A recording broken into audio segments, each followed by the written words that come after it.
தொடர்ந்து இன்னும் ஓரிரு நபர்களை விசாரணை செய்ய வேண்டிய அவசியம் உள்ளது. எனவே விசாரணை முடிந்த பிறகு விசாரணை அறிக்கை அரசுக்கு சமர்ப்பிக்கப்படும்.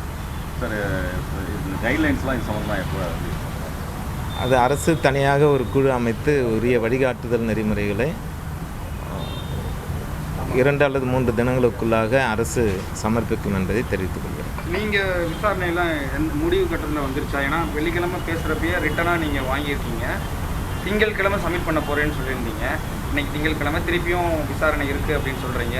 அந்த இழுபறி நீடிப்பதற்கான காரணம் என்ன? ஏன் காலதாமதத்திற்கான காரணம் என்ன? இல்லை, அரசு விசாரணை செய்து 3 தினங்களில் வழங்கப்பட வேண்டும் என்று வெள்ளிக்கிழமை மாலை தெரிவித்தது. உடனடியாக சம்பந்தப்பட்ட தலைமை ஆசிரியர் விசாரணை மேற்கொள்ளப்பட்டது. அதனை தொடர்பு உடைய மற்றவர்களிடம் விசாரணை செய்து முழு அறிக்கை சமர்ப்பிக்க அந்த 3 தினங்கள் எடுத்துக்கொள்ளும். இது ஆர்கனைஸ் பண்ணது யார் என்னன்றது தெரிஞ்சிச்சா இல்லையா? கடைசி வரைக்கும் தெரியவே இல்லையா? இதுதான் அறிக்கையில் தெரியும். என்ன தெரியறதுக்கே எத்தனை நாளாக சார்?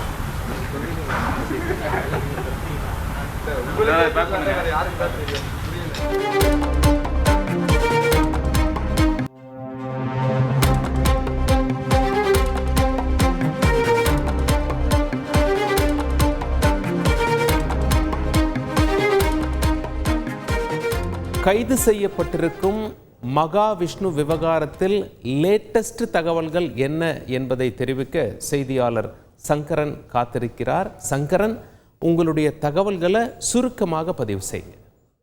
வணக்கம் சலீம். மகாவிஷ்ணு விவகாரத்தில் தலைமைச் செயலாளர் 2 கேள்விகளை எழுப்பியிருக்கிறார். ஒன்று, மகாவிஷ்ணு நிகழ்ச்சிக்கு அனுமதி கொடுத்தது யார்? மகாவிஷ்ணுவை அரசு பள்ளிகளுக்கு அறிமுகம் செய்து வைத்தது யார்?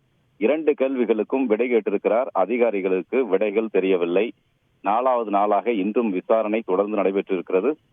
இன்று பிற்பகல் 4 மணி முதல் தற்போது வரை விசாரணை அசோக் நகர் அரசு பெண்கள் மேல்நிலைப் பள்ளியில் நடைபெற்றது. இதைத் தொடர்ந்து கண்ணப்பன் அளித்த பேட்டியில் விசாரணை தொடர்கிறது. 2 நாளில் அரசிடம் அறிக்கை சமர்ப்பிக்கப்படும் என்று தெரிவித்திருக்கிறார். சலீம், உங்களுடைய தகவல்களுக்கு நன்றி சங்கரன். செய்திகளை உடனுக்குடன் தெரிந்து கொள்ள உடனே சப்ஸ்கிரைப் பண்ணுங்க.